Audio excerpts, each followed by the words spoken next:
Welkom by die Ligpunt Kerk podcast. As Ligpunt Gemeente is dit ons begeerte om God te verheerlik deur disippels te wees wat disippels maak en 'n kerk te wees wat kerke plant.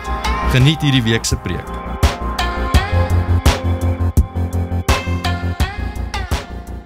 Vanaand kyk ons na dating. En ek wil begin om te sê dat dating is iets wat ons nie van hoor in die Bybel nie. Dating is 'n argument of silence as jy wil. Met ander woorde, in die Bybel kry ons twee kategorieë: getroud, ongetroud of single. Okay, en so dating is nie iets wat ons kry in die Bybel nie, so ons nie baie tekste daarop nie. So ek het nie juis baie tekste op dating vanaand nie. Maar die Bybel gee vir ons wysheid.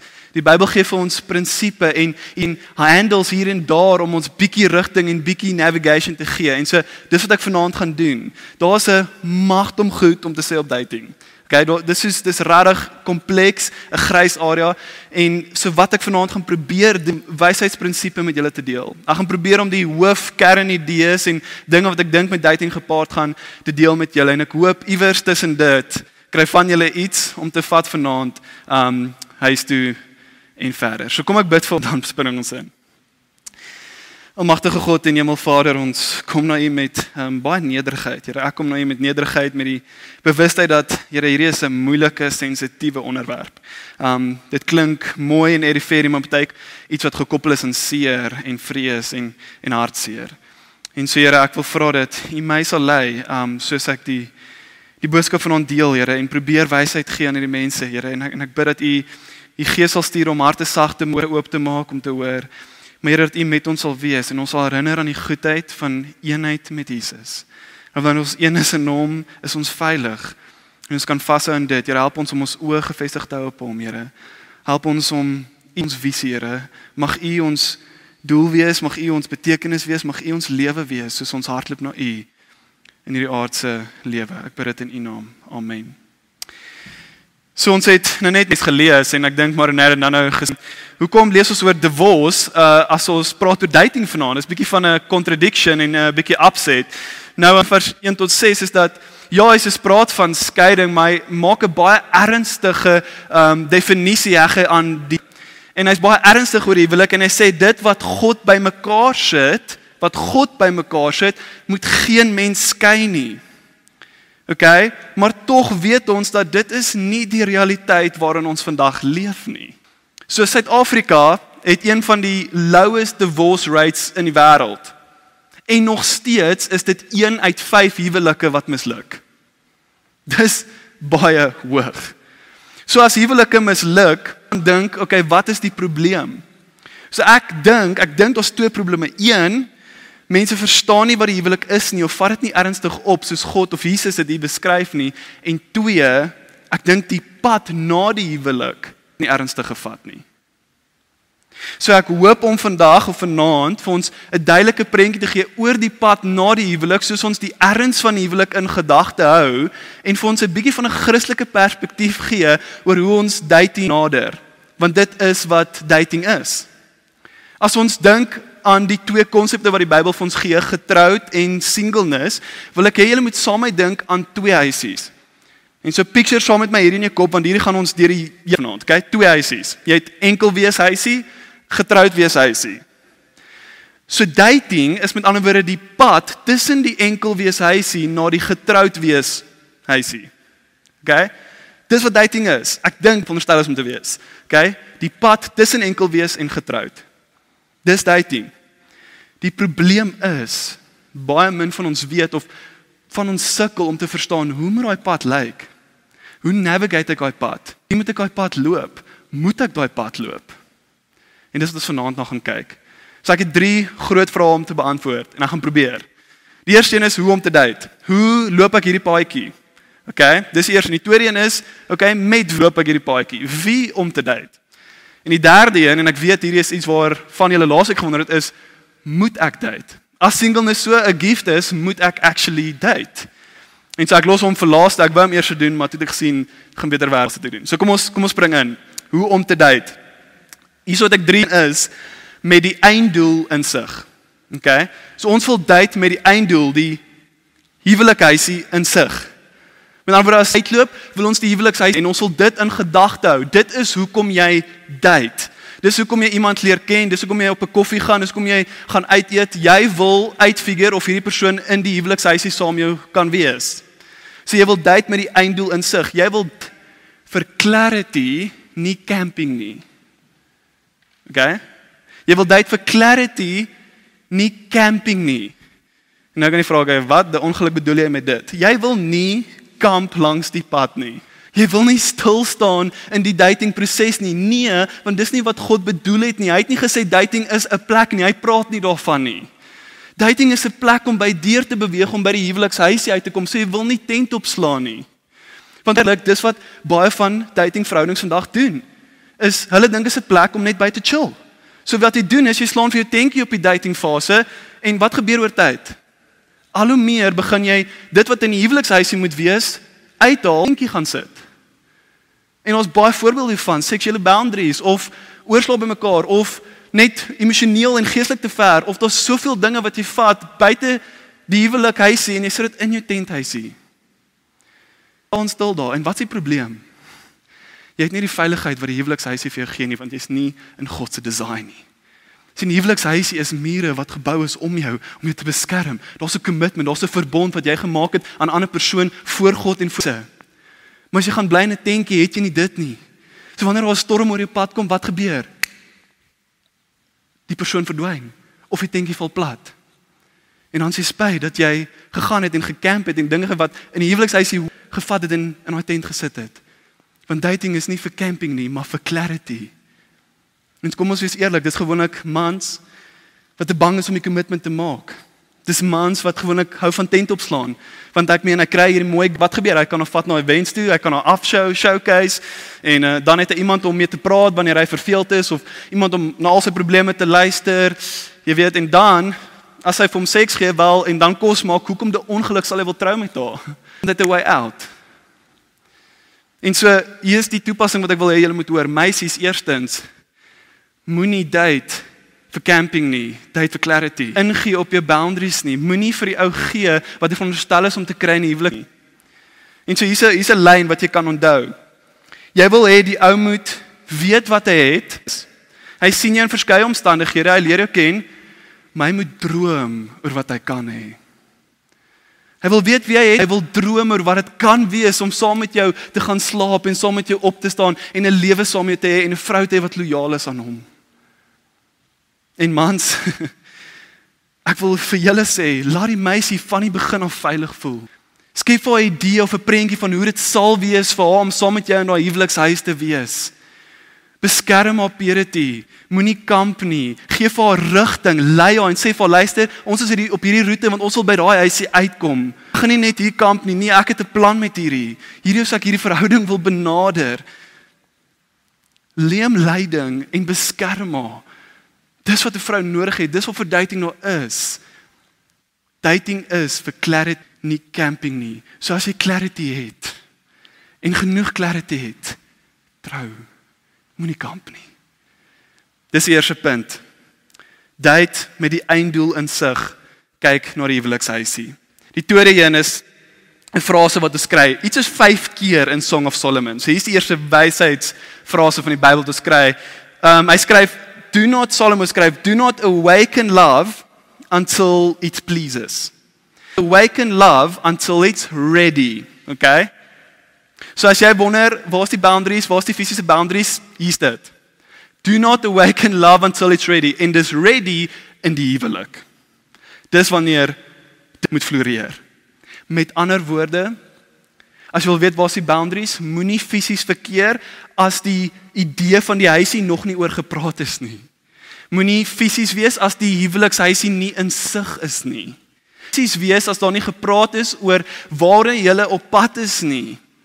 Want jy soek vir moeilikheid, jy soek vir ongelooflike seer en skaamte wat nie gesond is nie. En nie net is dit gevaarlik nie, visie blurry. Wanneer jy ingee op die fisiese, maak dit dat jy nie nigter kan dink nie. Want jy's verlief en jy is fisies en jy kan nie dink of hierdie persoon se karakter regtig een is met wie jy die res van jou lewe wil spandeer nie. En dit en praat. Want ek meen, kom ons wees eerlik, as hulle kan vry. So jy wil dit los, do not awaken love until it's ready. Jy gaan dink ons diep liefde, terwyl, en die manier ons hierdie toepas, date in publiek, nie in privaatheid nie. Date in publiek, nie in privaatheid nie. As twee Christene wat in dieselfde community is date, is daar oorgenoeg geleenthede vir julle en vir mekaar om mekaar te leer ken in verskeie omstandighede. Julle kan kerk toe kom saam, julle kan naweke gaan hike saam, julle kan gesinsgroepe doen saam, Bybelstudies doen saam. Daar's genoeg geleenthede vir julle om mekaar in verskeie aspekte te leer ken. So dis nie nodig om in kuier nie, en as jy wil one-on-one, doen dit in 'n koffieshop of 'n restaurant of in 'n parkie waar daar mense is. Die grootste probleme kom wanneer jy alleen is. Glo my. Die derde punt is kry en onderwerp jouself aan baie en gemeenskapsinvloed. Here, ek kan nie genoeg hierdie punt beklemtoon nie. Daar is geen beter plek om uit te vind of die persoon wat jy date die een is as in 'n gemeenskap soos hierdie of in 'n familiekonteks nie. Want 'n kerkgemeenskap en jou familie ken jou goed en jou familie ken jou die beste, maar kerkgemeenskap ook, maar hulle is ook eerlik met jou. So hulle sê vir jou wanneer jy die bal mis het of bal misvang, hulle sê vir jou luister wanneer jy dink, "Jo, hierdie is die of man van my drome," en hulle sien oor hierdie werk nie, dan gaan hulle kom en sê, "Pietie, Sunny, ek's jammer, nee, los, gevaar, rooi lig." Of aan die ander kant, terwyl jy dink, luister, of hierdie persoon die een is nie, ek wil nie commit nie, ek is net bang want iets is nog nie reg nie, die persoon is net nie perfek nie, dan kom hulle en sê nee, luister, hierdie persoon is legit. Ek dink jy moet stiek tot hierdie persoon. Ek dink hierdie persoon is goed vir jou. En so nie net gee hulle vir jou insit, hulle gee vir jou leiding, hulle gee vir jou advies, hulle gee vir jou raad. 'n Gemeenskap soos hierdie is so waardevol vir dit. Hulle hou jou accountable en hulle is daar vir jou om te leer van hulle. So as jy date en in 'n datingverhouding is of in een gaan kom, hoor hierdie, spandeer tyd met getroude koppels. Nie net sien jy hoe 'n getroude lewe lyk nie, jy sien ook hoe dit moontlik mislukking is of moeilik is of seer is, want dis realiteit. En jy leer daaruit en jy sien ook die mooi joy van hoe 'n grit moet lyk. En so as jy getroud is hier vanaand, wil ek jou aanmoedig, neem dating couples in jou huise in. Laat hulle sien wat dit is om getroud te wees. Laat hulle sien wat's die realiteit. So hierdie is die derde punt van die pad van hoe om te date. En ek wil vinnig 'n kort punt daar maak oor hoe einde van hierdie roete, okay? Hoe weet jy jy's aan die einde van die datingpad naby die huis? Hierdie ek wou 'n hele punt oor hier maak, maar gaan 'n korter punt op hierdie maak. Daar's 'n paar vrae wat jy kan, okay? Die een is, dis maniere om te weet dat jy verby die verlieffase is en actually naby die huis is. So die eerste een is, het jy al deur skerp konfliksituasies gewerk en dit opgelos? Okay, het jy al deur skerp konfliksituasies gewerk en op in die konflik was, waar jy weghardloop en ontsnap of waar jy aan die ander kant uitkom? So ek en Megan het op 'n tyd bietjie vasgesit en ons was by 'n restaurant en ek onthou dit was 'n moeilike emosionele konfliksituasie. Ek staan in die badkamer toe gegaan en ek sal nooit vergeet in daai oomblik het my hart in mekaar ingesak. My hart was gebreek want ek het besef wat dit dalk sal wees as ek haar actually moet verloor. Ek besef hoe dit sal moet voel as sy actually sou wegloop uit my lewe. En dit het my skrik gegee dat nee, ek wil deur hierdie kom, ons gaan deur hierdie kom, dit gaan okay wees. Ek wil haar hê, ek wil met haar trou. En so dis die eerste vraag wat jy kan vra. Is jy al deur skerp konfliksituasies en wyle deur dit kom? En die tweede een is jy deur siklusse of sirkels van jammersgifnis. Kon julle vir mekaar wederzijds jammer sê, julle sonde erken en actually mekaar vergewe daarvoor en aanbeweeg? Het beide al van julle al gewys dat julle veranderings kan maak en dinge opgee in julle lewe vir mekaar? Ja, antwoord op hierdie, dan eerlikwaar dink ek jy is nader aan die huwelikshuis as jy dat jy dalk dink. Maar as jy vir my sê, hoor jy, ek het nog nooit in 'n konfliksituasie beland nie, of daar is permanente konflik, dan sou ek sê, wag 'n bietjie by daai huisie uitkom. Okay, so hierdie is hoe om te date, en ek hoop is behulpsaam. En ek wil net vinnig noem hier, dat ek weet jy sit van julle met 'n verlede van dating, wat dalk in verhoudings was, en dit het nie mooi uitgewerk nie, en jy voel, hoor jy dit dalk nie so benader nie, en te laat dit is nie. God se genade en sy liefde is groot, en meer as genoeg vir jou. Jesus se bloed was alle sonde en skaamte skoon. En so hierdie is net 'n manier vir jou om van hier af vorentoe te beweeg. Moenie terugkyk, dis vergewe, dis verby. Die volgende verhouding gaan dalk ook nie uitwerk nie. En dit gaan ook nie so perfek wees soos jy wil nie. Maar hierdie prinsipie wat ek hier probeer gee het, is 'n manier om dit met veiligheid te benader. Dis 'n manier om dit te benader. Ek sê nie hierdie gaan step vir sukses nie. Dis beginsels om ons te help. Maar ek wil hê julle moet onthou dat soos jy in hierdie hoe om te date fase, soos op hierdie paadjie is, jy is nooit alleen nie. Want jy en Jesus is een. Met ander woorde, as daai werk nie, is dit nie verby nie. Wanneer jy na die single huisie teruggaan, is Jesus daar. En hy is met jou. En hy is amazing en hy is genoeg. En so onthou hierdie, wanneer jy op die pad kom. Okay, ons is by die Torium. Wie om te date. Hierdie is great. So, ek dink baie van julle, soos ek het sê, soos wie om te date, begin die meisies in hulle kop en is soos tall, dark en handsome. Jy weet dalk as hy ingenieur is, 'n bakkie en 'n plaas. Ja. Of nee, soos bietjie snaaks, jy weet dalk bietjie nerdy of weet jy wat, net Ryan Reynolds sal fyn wees, okay? Kan ons hom daar sit. Okay. En ouens, julle sit en julle dink wel Victoria's Secret model. En as hy begin braaibroodjies maak, bonus. En so kom ons wees eerlik, né? Dalk is dit glad nie 'n prentjie nie, maar almal van ons het 'n lysie. Ek het dit gehad.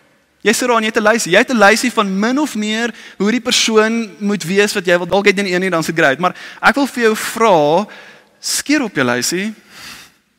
Vat daai lysie. Ja, ek weet jy het een. Moenie vir my sê jy het nie een nie. Vat daai lysie en skeer hom op.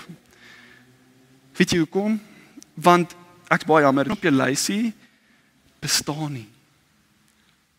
Die persoon op jou lysie bestaan nie. Jy gaan nie daai persoon ontmoet nie. Okay? Toe Johan vir Megan ontmoet en ons by mekaar sien, toe sê hy vir my, altyd gedink jy gaan soos 'n Gal Gadot girl kry, jy weet, soos ek nie Megan reg picture saam jou nie, maar wat ek sien is dat hierdie is nie 'n meisie wat jy sou kies nie, maar iemand wat jy nodig het. En dit het my getref. Want ja, sou ek nie moontlik al gekies het nie, maar dis iemand wat ek nodig het, so die Here het oor my pad gestuur en dis wat ek wil hê ons moet onthou vanaand, dat vergeet van wie jy wil hê, vergeet van jou lysie, skeer dit op, dink aan wie jy nodig het. En dis moeilik want die Here weet wie jy nodig het. En so hier is wat ek dink jy dalk op as jy lysie wil hê kan sit van wat ek dink nodig is in 'n persoon as jy date of soek vir iemand om te date, okay? So vergeet van jou lysie, maar hier is 'n paar dinge wat jy kan onthou, okay? Wat jy moontlik gaan nodig in iemand. Die eerste een, iemand wat soos ons laasweek gehoor het, lewe met 'n secure and undivided devotion to the Lord. Dis die eerste een, iemand wat lewe undivided devotion to the Lord. As jy hardloop na Jesus en hy is jou visie en hy is jou en jy secure and undivided tot hom, wil jy nie iemand date wat kom nie. Okay, dit beteken jy gaan vir die Chris Hemsworth sê, ek weet jy lyk great, maar sorry, of Ryan Reynolds sê so snaaks, maar ek's jammer, of Gal Gadot jy so nee, vergeet daarvan, jy kyk voor jou, hardloop verby jou en jy fokus op Jesus. En iewers along the line in 'n konteks soos hierdie, want dis waar ons mense kry wat fokus op Jesus, hopelik. Hardloop jy en jy sien iemand wat ook hardloop na Jesus en julle hardloop in dieselfde rigting. Soos, okay, en jy sien nog iemand en dan sien jy, jy's cute. En jy besluit, hoor jy, kan ons saam hardloop na Jesus. En so die eerste persoon wat jy date is iemand wat lewe met 'n secure en undivided word. En ek praat nie van iemand wat sê wil kerk toe kom, wat sê hulle is 'n Christen nie. Ek praat van hou dit dop. Soos jy hardloop, hou dop. Hardloop hulle regtig na Jesus of hardloop hulle in ander rigtings in? Iemand wat regtig kies om Jesus primêr in hulle lewe te hê. Hy is so se alles. Ek vra julle mooi. Moet asseblief nie iemand toelaat om in jou hart in te kom of emosioneel betrokke raak met 'n nie-Christen nie. Die rede is, as jou ou of meisie Christen geloof deel nie, dan verstaan hulle nie verhouding soos jy doen nie. En nie net dit nie, as Jesus sentraal is vir jou, beteken dit die partner gaan jou nie verstaan nie. Dit wat sentraal is tot jou core, jou menswees, die manier hoe jy die wêreld uitkyk, die manier hoe jy maak, 'n persoon gaan dit nie verstaan nie. En wat gaan gebeur as jy so iemand date, is een van twee dinge. Of jy gaan die persoon verskriklik baie irriteer, want jy doen die Jesus ding en hierdie persoon doen nie. Of jy hardloop na Jesus en jy vat hande met iemand en hierdie persoon hardloop nie na Jesus nie, wat gaan gebeur? Daar's spanning. En die persoon trek jou al hoe meer weg van Jesus. En jy gaan nie meer na hom hardloop nie. En jy gaan koud raak teenoor hom en hy gaan nie meer sentraal wees nie. Dus ek wil julle spaar van hierdie. Ons weet jy sal nie 'n toekomstige man of vrou ten volle kan ken voor jy trou nie. Maar wanneer twee mense beide Jesus as hulle verlosser en koning sien, dan weet beide iets van die ander een, fundamentele motiverings en sienings oor lewe. Ek wil vir jou sê, as jy 'n Christen date, is jy amper pretty much 80% daar om iemand te kry met wie jy lewe kan spandeer. En hierdie persoon behoort dan ook die regte visie en verhoudings en behoort te verstaan dat dating is nie daar vir camping nie, maar vir clarity. Hulle verstaan die konsep van die twee huisies en hulle wil ook saam mee so gou as moontlik by die huwelikshuisie uitkom. Die tweede een, waarvoor ons kan kyk of iets wat nodig is wanneer ons stand om mee te date is, kyk vir marmer, nie standbeelde nie. Okay? Die Engels is a piece of marble. Hier is 'n Timothy Keller argument, okay? Ek het solidly gesteel, maar dis great. So, wanneer ons iemand soek, kyk ons geluk vir 'n afgeronde stuk standbeeld. Iemand wat perfek is, iemand wat dit all together het en net sharp is. Daar's niks fout nie. Die persoon se bou is great, die persoon se persoonlikheid is perfek, alles wat die persoon doen, dit's net soos al die boksies is perfek. Okay? Dink die persoon moet perfek wees, plaas daarvan dat ons kyk, ek praat weer te vinnig, wat Jesus nog kan doen in hierdie persoon se lewe. Plaas van om te sien hoe Jesus hierdie persoon nog kan vorm en vou. Nie hoe jy dit maak soos jy die persoon wil hê nie, nee, soos Jesus hierdie persoon kan vorm en vou soos wat hy die persoon wil hê. Toe Michelangelo gevra was hoe hy die David statue gebou het, het hy geantwoord, I looked inside the marble, I just took away the bits that weren't David. Wanneer jy kyk vir iemand om te date en te trou, dan moet beide in mekaar kan sien wat God besig is om te doen en opgewonde raak om deel van die wees van hoe God die sondige jy wegvat om die nuwe jy uit te bring. Dis waarvoor jy kyk. A beautiful piece of marble, nie 'n standbeeld nie. Okay, die derde een is date 'n vriend. Paulus se lering oor hier was baie radikaal vir sy tyd, maar waarskynlik nog meer radikaal vir ons en ons kultuur vandag. Want kom ons wees baie eerlik, mans is geneig om die looks van vrouens te overvalue, terwyl vrouens geneig is om die ching-ching van die mans te overvalue. Dis die realiteit en dis wat waar is. En wanneer jy hierdie plaas bo vriendskap, dan soek jy vir 'n flop. Want rykdom kan en looks sal afneem. En jy soek vir eensaamheid. Jou man of vrou moet jou beste vriend wees of op pad wees om jou beste vriend te word, okay? Jy gaan nie 'n ryk en sterk huwelik kan hê as beide nie mekaar kies op grond van 'n diep vriendskap of die potensiaal van 'n mooi vriendskap nie. En ek sê nie iemand date wat glad nie vir jou aantreklik is nie, dis nie wat ek sê nie. Die Bybel maak baie duidelik dat jou persoon moet baie meer wees as 'n vriendskap, nie minder nie. Wat Adam in die tuin van Eden gesoek het, was nie 'n maatjie om mee seks te hê nie. Nee, hy het 'n vaat. A bone of his bones and flesh. Kom ons is eerlik, wanneer ons in 'n kamer instap, dan scan ons. Piep, piep, piep, piep, piep. 3 mooistes, 7 ander babaai gaan soen toe. Begin met hulle praat, dalk het jy 'n date. En realiteit is, daai persoon is waarskynlik nie naaste met die vriend wat een van die ander 7 sal wees wat jy uitgeskuif het as grond van te lank, te kort, te dik, te dun of te wit of te bruin nie. En so ek vra julle, date 'n vriend. Met vriende wat onlangs getrou het. En hulle is nie hier nie, moenie worry nie. Ek is baie bly daarvoor. Maar die meisie is regtig mooi en regtig mooi en die ou ek kan net nie verstaan hoe daai twee by mekaar pas nie, eerlikwaar. Wanneer jy kyk op looks. En ek het vir gesê ek verstaan dit nie. My brein kan dit nie begryp nie. Soos sy is regtig way uit sy league uit, soos by ver. En sy vertel my nee, toe het sy nie na looks gekyk nie, maar na sy karakter en sy persoonlikheid en sy het 'n vriend gesoek. En hulle het vir iets 10 jaar uitgegaan, maar sy het 'n beste vriend gekry en sy het 'n beste vriend getrou. En so kom ons hou op om te kyk na iemand primêr as 'n lover. Kyk eers vir iemand wat werklik 'n vriend vir jou kan wees, iemand wat jy lewe mee saam kan doen buite die kamer. Iemand wat jou 'n beter mens maak as jy om hulle is. En kyk dan of hierdie vriendskap iets meer kan word. Okay, die vierde een en dis die laaste een ek glo. Kyk vir omvattende aantreklikheid. Ek nie sê aantreklikheid nie, ek sê omvattende aantreklikheid. Okay? So ja, die persoon moet aantreklik wees. Jy moet definitief die persoon redelik aantreklik vind. Ek sonder dit nie uit nie, maar dit moet baie verder gaan as 'n fisiese aantreklikheid. Die omvattende aantreklikheid waarvan ek praat, is om die vrugte van die Gees in die persoon te kan raak sien. Weet julle mooi is dit om die liefde, vrede, selfbeheersing, geduld, daai eienskappe, vrug van die Gees in iemand te sien, dis flippend mooi. Sien en te dink wat die Gees in hierdie persoon kan doen oor soos 5 jaar, dis nog mooier. Dis waarvoor jy wil kyk, hoor jy, wat se persoonlikhede het hierdie, of karaktereienskappe is hier, wat se vrugte van die Gees is in hierdie persoon. Ek sal nooit vergeet toe staan het en Theodore het in Mamelodi nie. Soos die feit dat sy daar gestaan het en gedien het en mense gehelp het, het ek so aantreklik gevind. Nie omdat sy iets special dag aangetrek nie, nee, omdat ek iets van Jesus in haar gesien het. Ek het vrugte van die Gees in haar gesien. En so kyk vir dit.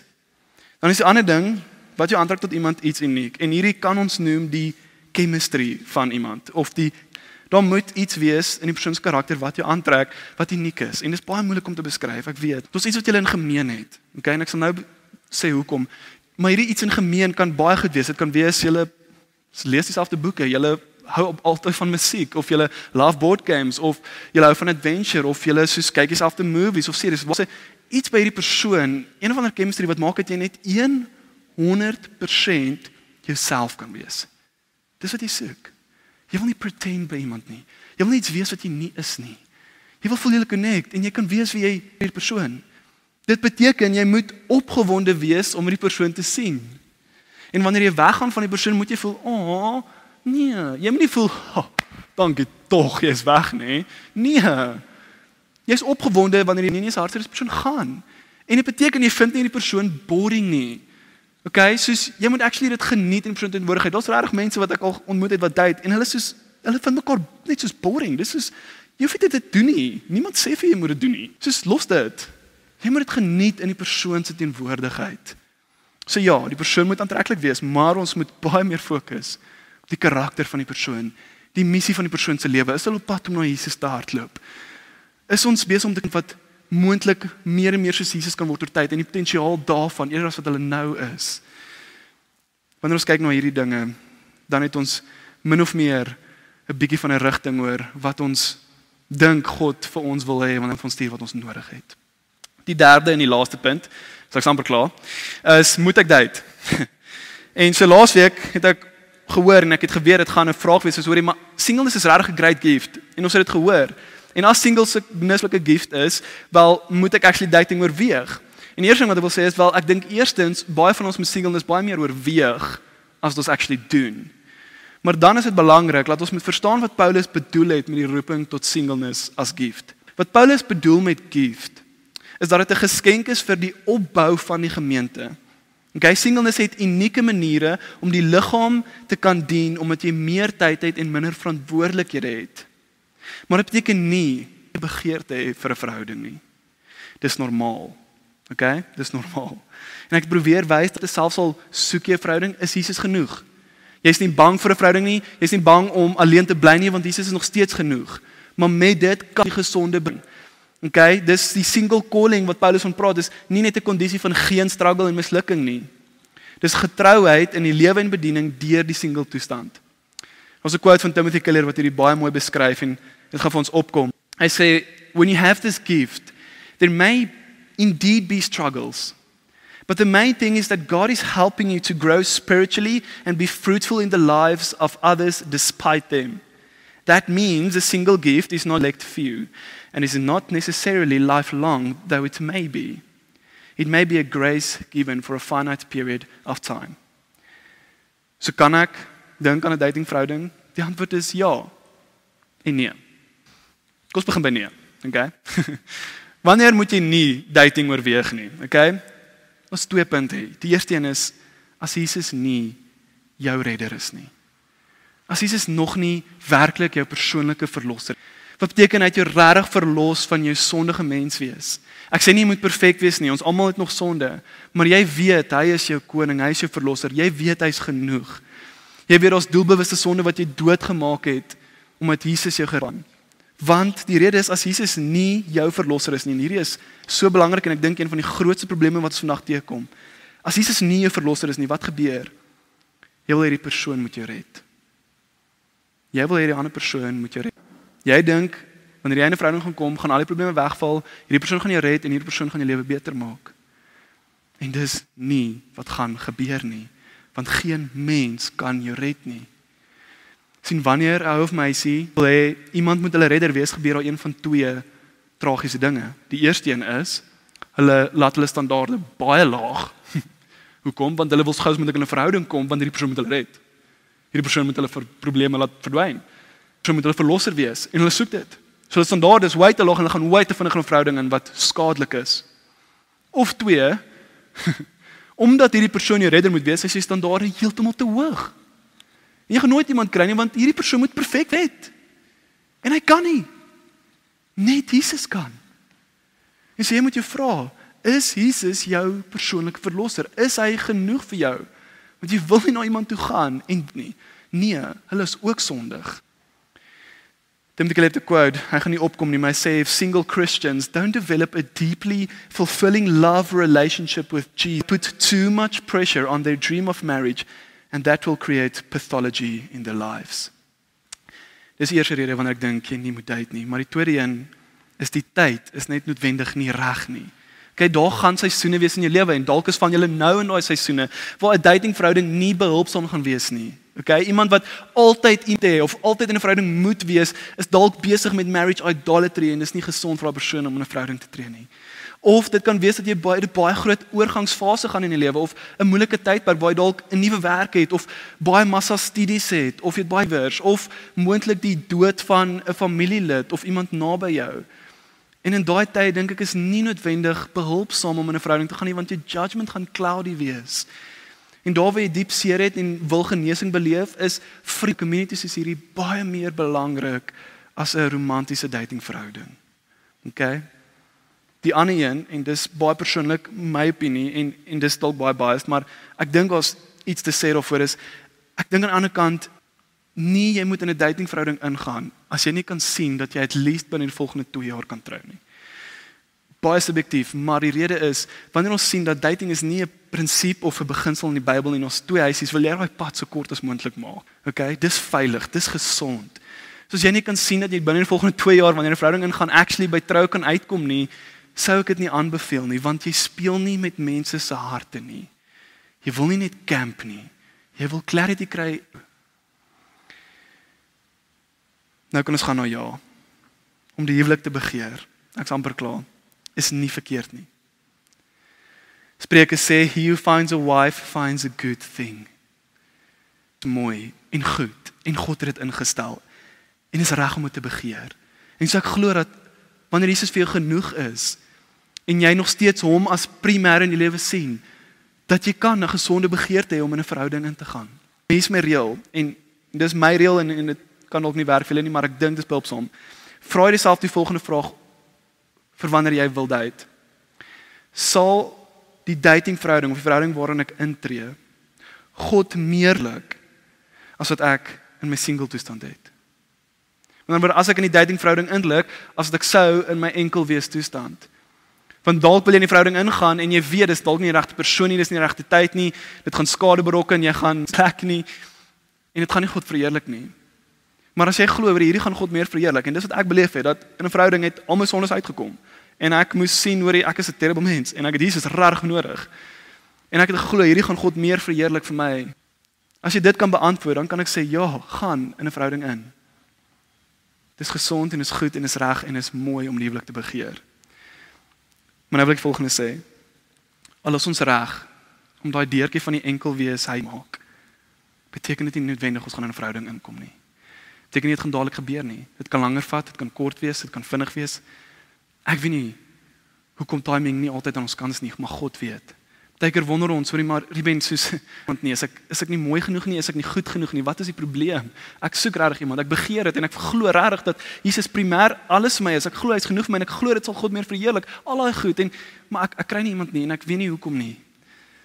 Dan wil ek vir jou 'n prentjie gee. En hierdie kan van toepassing wees op almal. Ek het die illustrasie al gebruik en met 'n paar mense gedeel, maar ek dink mense van julle het nog nie gehoor nie. Maar ek wil julle moet saam met dink aan 'n borduurwerk. Okay? So dink aan daai sirkeltjie, jy weet met 'n lappie wat jy oorgooi en dan borduur jy een of ander prent. Julle weet wat dit is. Daar's 'n naam vir dit. Ek het dalk nie die regte naam nie. Maar dink aan 'n borduurwerk, okay? Ons sirkeltjie met 'n lappie en ons iets wat borduur word, okay? So jy's die kind wat onder daai borduurwerk sit. En as jy van onder af kyk, dan sien jy net so stang en garingkies en bietjie van 'n gemors. En dis dalk waar jy voel nou in jou lewe. Jy sê hoorie, wat betref met verhoudings verstaan ek nie. Ek het seer, ek het moeilik, ek kry niemand nie, ek's ongeduldig. Wat gebeur? En jy kyk van onder af en jy's net soos there's no rhythm, there's no reason, there's no rhyme. Here, ek verstaan nie. Soos jy weet nie wat aangaan nie. En ek wil vir jou sê, eendag gaan God jou vat. En hy gaan sê kom sit langs my. En jy gaan van bo af kyk. En jy gaan sien wat is die ongelooflike mooi prentjie wat hy het. Maar waar jy nou is, en waar jy onder sit, en jy sê, there's no rhythm, there's no rhythm, there's no rhyme. En jy verstaan nie. Wil ek vir jou sê, dis okay. Want God is besig om 'n storie vir jou aan mekaar te weef. Beautiful prentjie met jou lewe. Hy's besig om te werk, hy weet wat hy doen. Wees geduldig, en laat hom die werk doen. Hy is goed. En hy's goed nou waar jy is, en hy sal altyd. Hy het nog nooit ons teleurgestel nie.